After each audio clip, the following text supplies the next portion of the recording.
what are some other options for me to watch instead of going out and playing with my children? I don't want to play with my children. I want to watch stuff at home or in theaters. What are my options?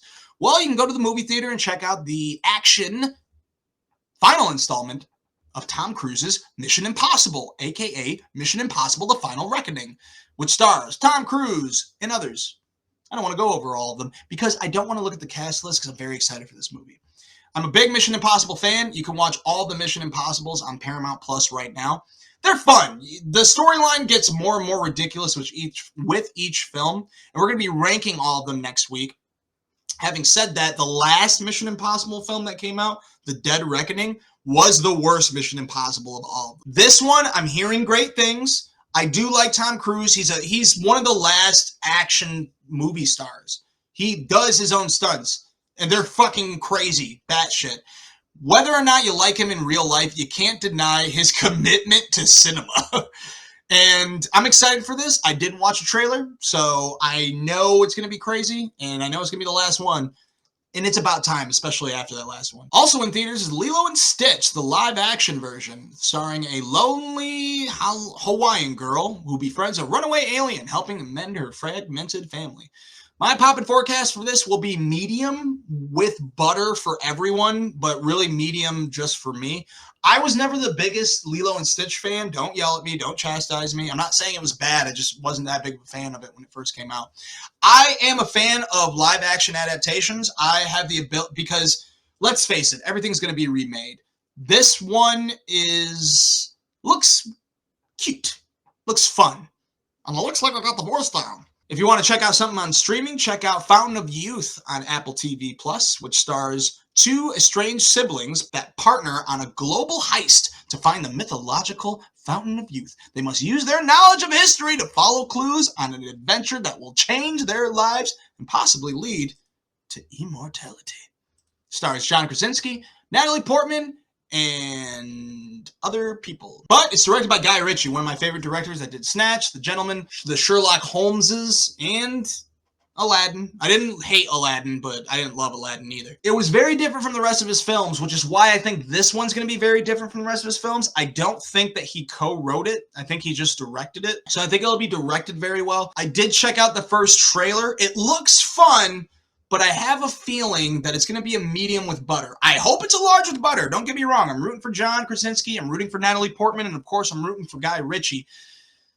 I just think it's going to be a medium with butter. I am excited to watch it, though. It looks like a fun adventure film that we don't ever get anymore. And we really need another one. Also streaming on Netflix is Fear Street Prom Queen. Does Fear Street sound familiar? It probably does, because Netflix came out with 3 movies a couple of years ago. If you check back on Popcorn Poppin' website, you can see the review of all of them.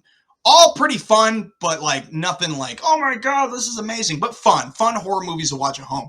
This one I'm more excited about than the trilogy. When the It Girls, competing for prom queen at Shadyside High, start to disappear, a gutsy outsider discovers she's in for one hell of a prom night. This is based off the R.L. Stine books. If you don't remember R.L. Stine, he did the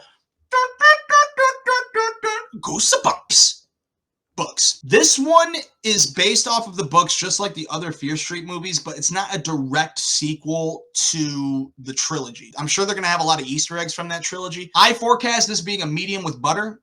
Hopefully it's even better. I do forecast it to be better than the trilogy.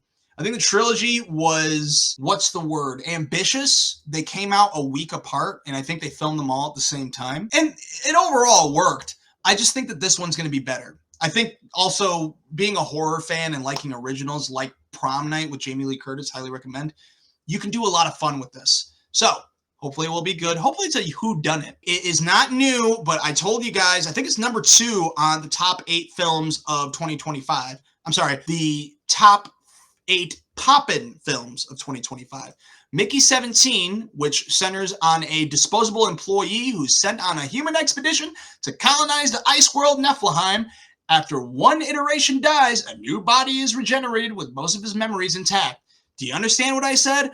Probably barely, but it's a dope film starring Robert Pattinson, and one of his iterations has a very annoying voice. You get used to it and you grow to love the character, but the film is directed by Bong Joon-ho, who did Parasite, Mother, The Host. Really great director. He's great at comedy as well. He did Okja on Netflix. I don't really recommend it. But anyways, great director. This is a fun movie that you find very unpredictable because it's a foreign director. Filmmakers from overseas have a different way of drawing out plots or how things are discovered or how things unfold.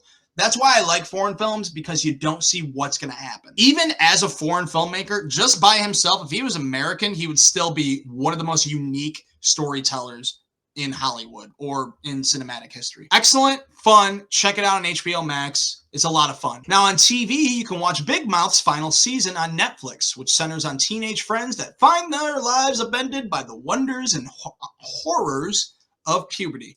I forecast this final season to be large. I did watch the first few seasons and I kind of just lost track of it. The return of Rick and Morty on Adult Swim Sundays and HBO Max Mondays. It's like their, ninth or 8th season. I want the show to wrap up because it's got a lot of high concept plots. And if you do so many high concept plots, I think it's eventually gonna jump the shark. Some say it has already. I'm banking on it not. I'm really crossing my fingers. I'm nervous that they will.